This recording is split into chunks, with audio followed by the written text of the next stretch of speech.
So the future of the Section 8 program is up in the air right now, and a lot of people are worried about it, especially because Donald Trump's one big beautiful bill just recently passed. Now the bill itself doesn't specifically address Section 8 and mainly focuses on tax cuts and government spending, but it does address programs like Medicaid and food stamps, which a lot of Section 8 tenants are also a part of. The bill puts a lot more responsibility of those programs onto the states, which is exactly what the Trump administration and HUD Secretary Scott Turner wants to do with the Section 8 program. Scott Turner just recently testified in front of the House and Senate Appropriations Committee, detailing the Trump administration's agenda when it comes to HUD, Section 8, and other housing programs. And their agenda is clear: to implement major changes which would have a major impact. Some of those changes include slashing the HUD budget in half, eliminating Section 8 as a federal program and transferring it to the states, and implementing time limits and work requirements for eligible participants. The budget requests $43.5 billion for the department funding critical programs and providing greater fiscal responsibility and restraint.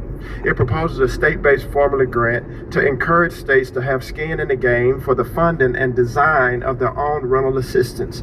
The budget also continued HUD's commitment to promoting economic independence around work requirements and time limits that will encourage able-bodied residents to move up and to move out of assisted housing. Now, just about everybody at these hearings challenged this proposal, especially the part where he wanted to slash the HUD budget in half, and they called him out on it. I'll tell you right now, looking at your budget request, as far as I'm concerned, as vice chair of this committee, it's not going anywhere. I must say, just right off the top, that I looked at this budget, but this budget, Mr. Secretary, is not a serious proposal. It does not meet the urgent housing needs of our country. A 50% cut to all the programs at HUD would be devastating to families. Now, even though members of the House and Senate's Appropriations Committees addressed their concerns and seemed to strongly disagree with the proposal, the HUD Secretary stood 10 toes down for his administration and continued to back it. According to Scott Turner, the Section 8 program is full of waste, fraud, and abuse. Found HUD's rental assistance to be full of waste, fraud, and abuse.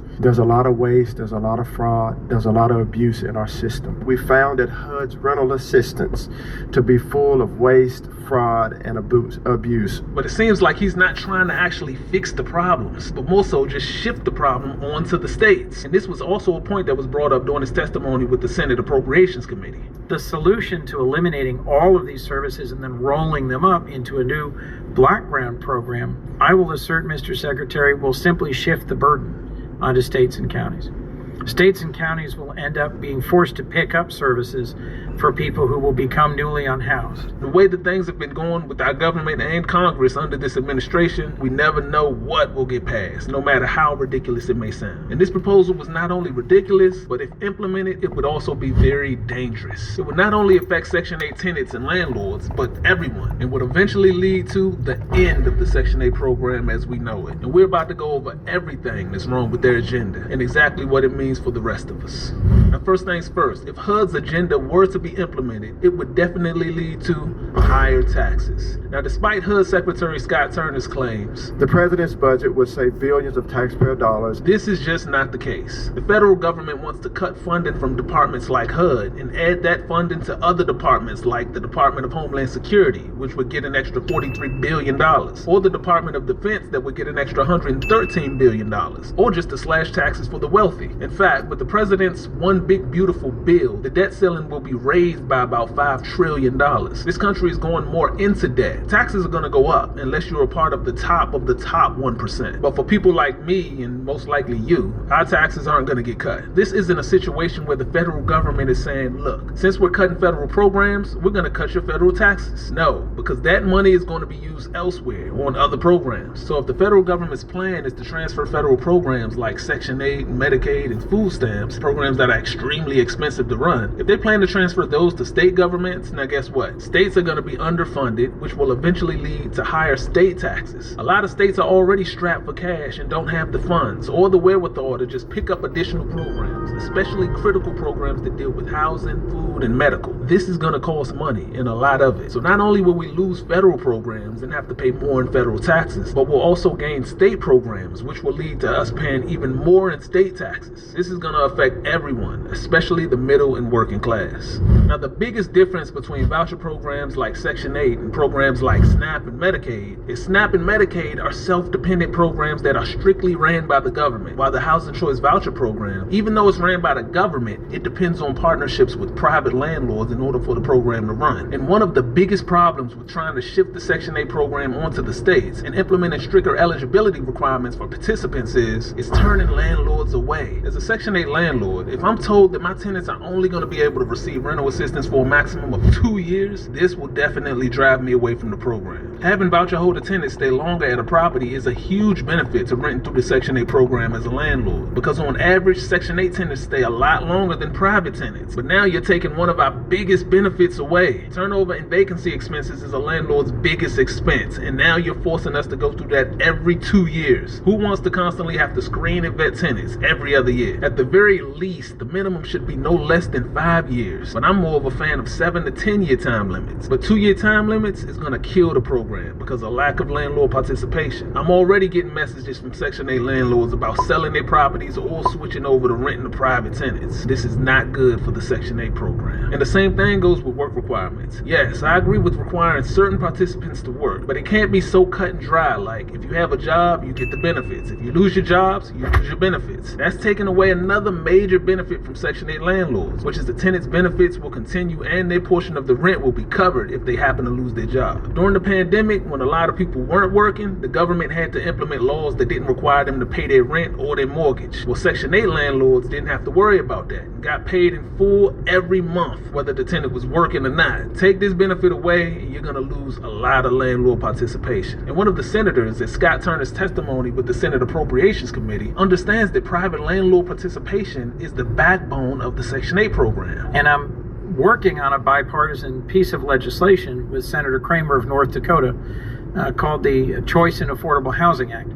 And it would make housing choice vouchers more accessible. It would do a better job of attracting and retaining private sector landlords to the program. It's got a wide range of groups involved in housing production, housing advocacy, supporting it. And I'd like you to commit to working with me on that legislation to see if we can make progress on improving the Housing Choice Vouchers program. Is that something you'd be willing to work with me on? Thank you, Senator. It's great to see you, sir. And I do look forward to seeing the language and hearing from you and your staff and how we can work together. Obviously, the housing affordability is a top priority of mine, and taking care of American people and also people to see people live lives of self-sustainability. The HUD secretary agreed to look at the program, but obviously didn't give his commitment. Most likely it's not going to happen, but it's unfortunate because without these private landlords, I don't care how many Section 8 vouchers are given throughout the states, they won't have anywhere to rent. Now, Scott Turner keeps reiterating that the goal of rental assistance is to provide temporary assistance to help participants become self-dependent. But if the government truly wanted to help people become self-dependent, instead of wanting to provide them with assistance for 2 years and then immediately snatching it away, they could maybe provide the maximum assistance for the first 2 years, and then over time, the benefits gradually decrease year by year. That seems like a better option. And instead of implementing work requirements at a time when it's extremely competitive and difficult for even college graduates to find a job, they'd implement changes where housing authorities would maybe provide work-study programs, teaching participants important critical job skills, or programs that help participants find employment. This is how you help families get to self-dependency. It's a famous saying that if you give a man some food, you'd feed him for an evening. But if you teach him how to fish, you'll feed him for a lifetime. And it seems like this administration wants to provide assistance for 2 years, snatch the benefits away, and can care less what happens as a family is no longer receiving benefits. That's not how you help families become self-dependent. The best locations for investing in Airbnbs. The number one reason people struggle with no longer receiving benefits. That's not how you help families become self-dependent. Now, all in all, I strongly believe that Trump's Section 8 agenda, if implemented, would destroy the Section 8 program. And my advice to anyone that depends on the Section 8 program is, if you're able to, then do everything that you can to not have to rely on government assistance. I know it's easier said than done, but no one wants to live with the constant threat of possibly losing their benefits at the drop of a dime. Use these latest situations as motivations to try and put yourself in a position where you don't depend on their assistance. And one of the first actions you take can be give getting your credit together. Every Section 8 tenant that I've ever screened had a credit score less than 600. And at a time where people need to start trying to better their situation, believe it or not, it starts with bettering your credit. And to help you with that, I highly recommend you check out the sponsor of today's video, Smart Credit. Smart Credit is a DIY platform for credit, and it gives you all the tools you need to stay on top of and efficiently self-manage your credit and finances. It has this score boost feature that'll tell you exactly what you need to do to get the most points in the fastest amount of time on your credit score, with members adding an average of 34 points in as little as 30 days. You can literally move the slider back and forth, and it tells you how much to pay on each card and on which date in order for you to maximize your points. And when it's time for you to spend some money, because let's be real, saving is fun, but spending is... That's enough of that. Shalom, shalom.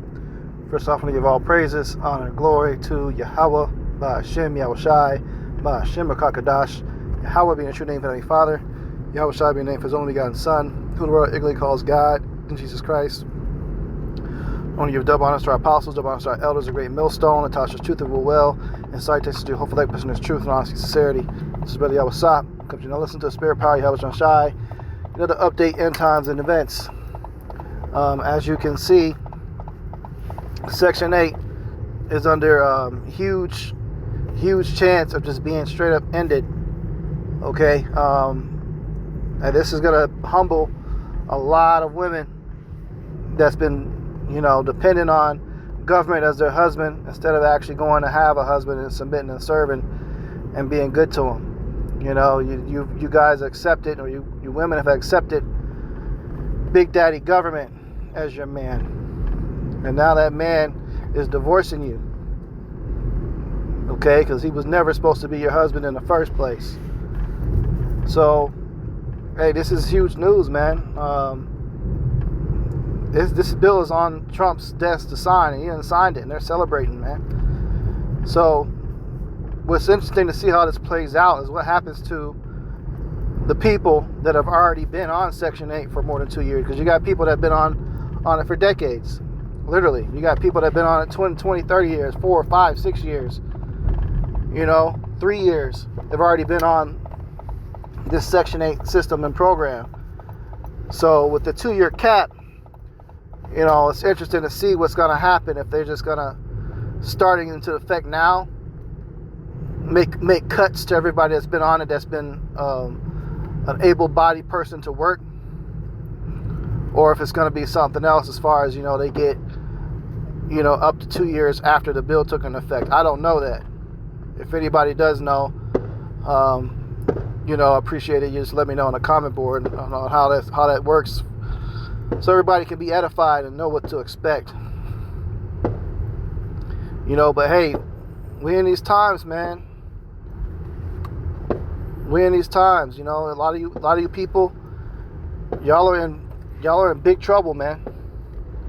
There's about to be a lot of homelessness behind this shit, because you have a lot of people that, yeah, they're able-bodied to work, but they didn't set themselves up to be qualified to get the jobs that are going to be available. And a lot of them are just not physically fit to do a lot of shit. Yeah, because, they deported a lot of quote-unquote Mexicans, which are Hebrew Israelites, the tribe of Issachar. So you got a lot of those jobs opened up, but a lot of these people, they're lazy, man, and they ain't trying to do none of them. Okay? They ain't trying to do none of them jobs, man.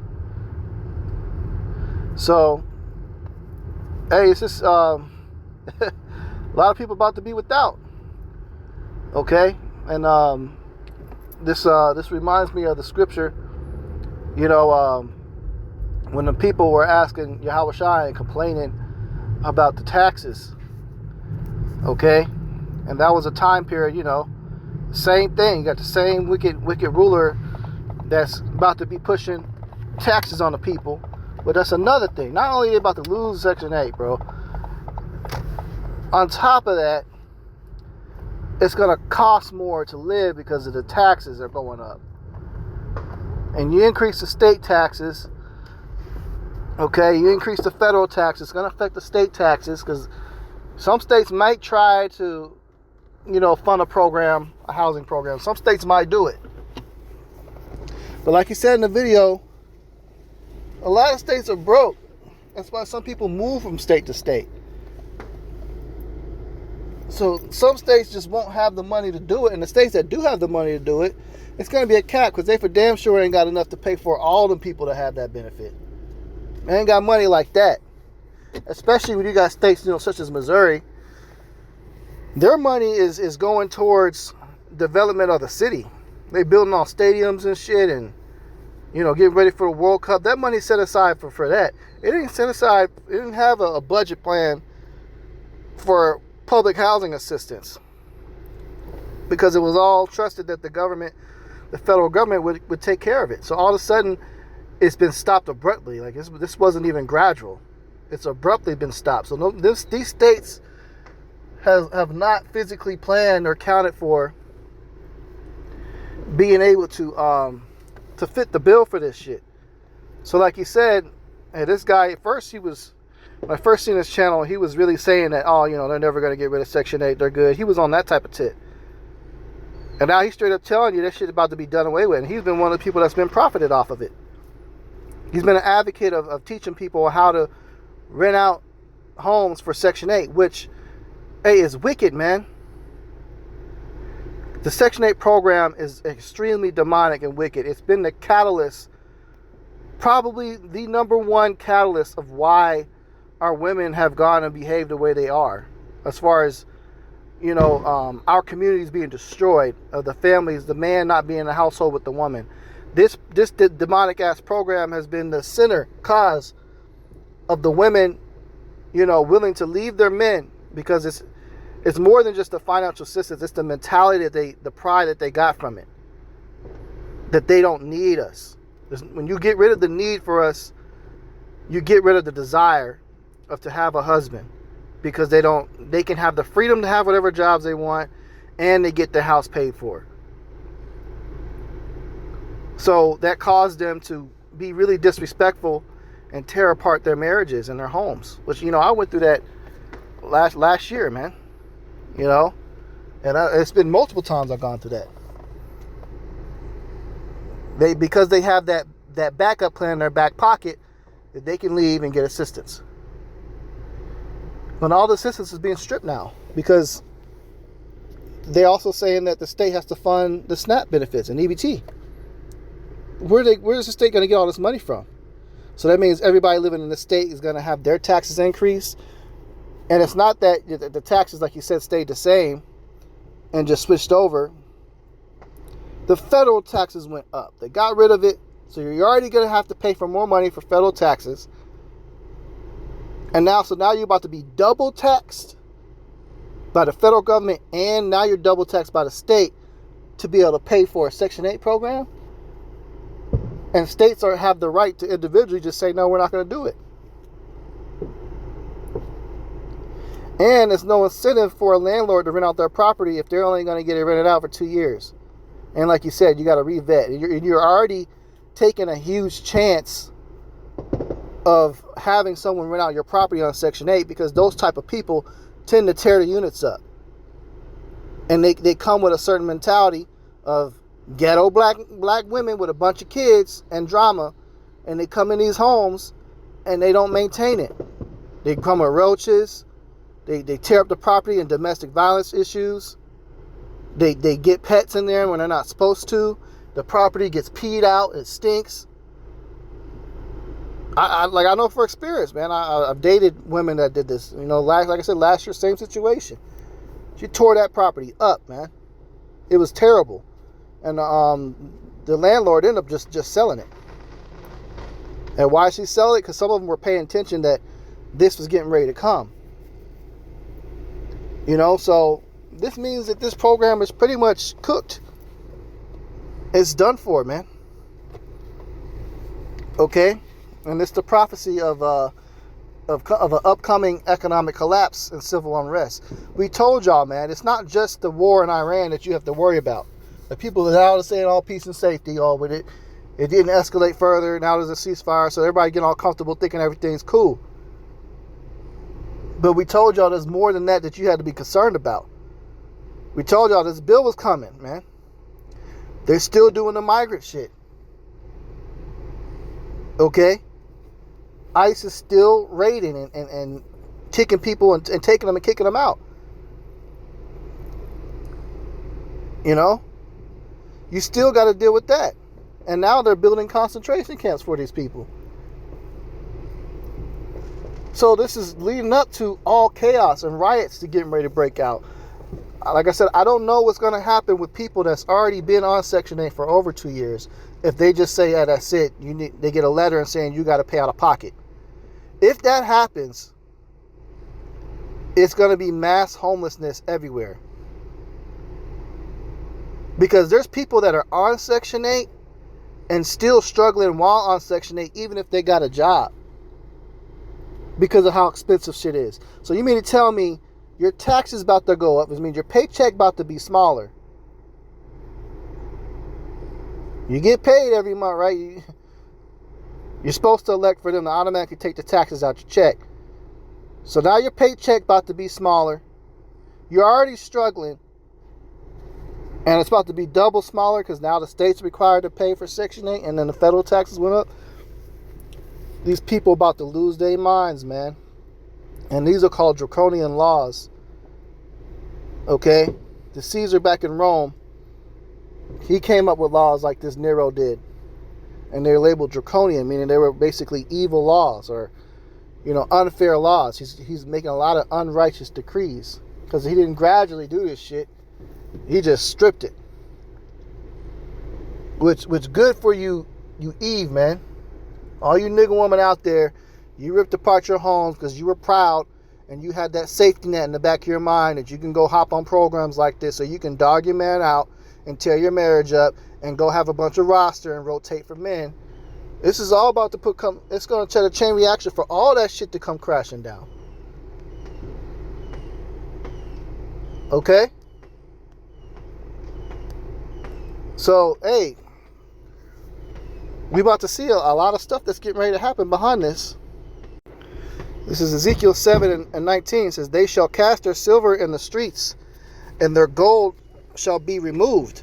Their silver and their gold, their gold shall not be able to deliver them in the day of the wrath of Yahweh. They shall not satisfy their souls, neither fill their bowels, because it is the stumbling block of their iniquity. So everything that the people said, I'm chasing the bag and putting their whole, eggs in the barrel on getting a job and trusting in that is all about to backfire. Because the only people benefiting behind this big beautiful bill is people that's rich like Trump. These corporation leaders, these super wealthy in the upper class, they good.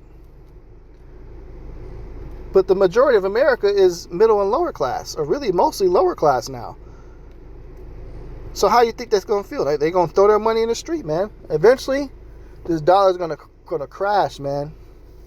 When them taxes go up, it affects everything. We're already still dealing with this trade war, too. Food has already gone up. Now tax is going to go up. So that means the prices of food is about to go up even more. And you got no help to buy that food. Look at that. But yet, guess what? It would have been a little bit better. It would have been a little bit easier to make it when you don't have none of these benefits if you have a partner with you. I.e. a husband. Right, women? At least you guys can put two incomes together under one roof and probably at least make it.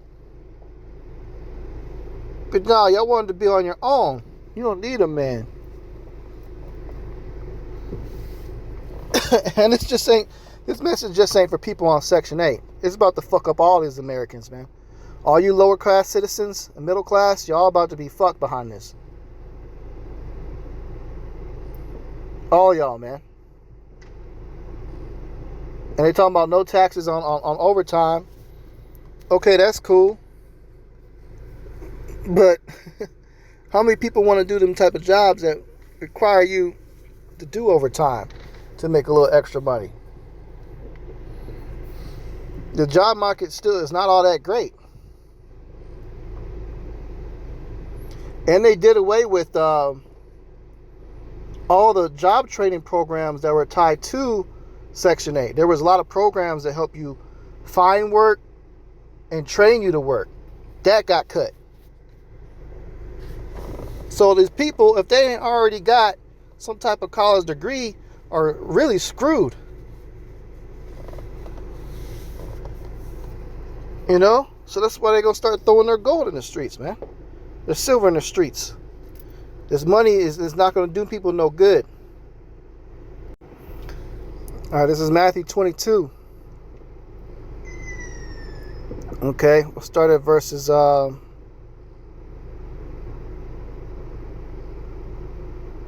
Verse 17 says, "Tell us therefore, what thinkest thou? Is it lawful to give tribute unto Caesar or not?" But Yahushua perceived their wickedness and said, "Why tempt ye me, ye hypocrites? Show me the tribute money." And they brought him unto him a penny. And he saith unto them, "Whose is the image and the subscription?" And they say unto him, "Caesar's." Then saith he unto them, "Render therefore unto Caesar the things which are Caesar's, and unto Yahweh the things that are Yahweh's." Okay, so why did they come to him with this question? Because they were already pressed for money. It was struggling at that time. They were basically getting ready to experience a collapse. Okay, the taxes were high. That's how the Roman Empire got down. They taxed the people on everything. You know, so they ask them. He says, "Hey, look, give unto Caesar what Caesar." So you got to pay your taxes still, but you got to give unto the Lord what belongs to the Lord too. So a lot of y'all people, you complain about paying taxes, you've been paying taxes, but you haven't been giving a damn thing to Yahushua and this truth. You neglect to even serve him. Not only do you not tithe, but you don't even want to believe or call upon a name and serve him at all. So y'all got, it's time for y'all's judgment, man. This is Isaiah 32:9. It says, "Rise up, ye women that are at ease. Hear my voice, ye careless daughters. Give ear unto my speech. Many days and years shall ye be troubled, ye careless women. For the vintage shall fail, the gathering shall not come." So the vintage represents the good times. The good times are going to fail. Having all these rosters, the cock carousel, getting all these benefits from the state government, you ghetto baby mamas, man. Got men on child support. Maybe you don't got them on child support, but maybe you keeping the child away from the man. He didn't have to take you to court to see his child. In and out of the court system. Raising hell, ripping apart the family to go choose another man and choose to go have a job. Now, them jobs that you done chose over your husband is about to backfire because it's costing you more and more and more money to live that lifestyle. It's not going to feel so good no more. This order that he put out, this big, beautiful bill, is going to affect women the most. Particularly so-called black Latino women that have been on government assistance like this. And Native American women. You know, I just shared a video the other day, one of the brothers put out, going into, you know, the detriment of, you know, federal funding for benefits like that, man, and how it's destroyed our people.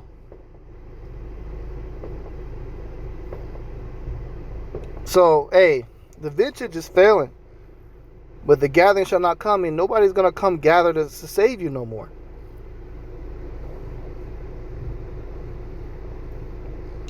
We in some beautiful times as far as seeing prophecy, man. And us brothers that's in this know and this truth, that's been in this thing for a while and staying on the course, we're excited to see this news. Because it means we're closer to deliverance, we're closer to the end, and we're seeing finally the judgment of our enemies. This is 2 Esdras 15:19. "A man shall have no pity upon his neighbor, but shall destroy their houses with the sword, and spoil their goods because of the lack of bread and for great tribulation." So this is definitely on the way.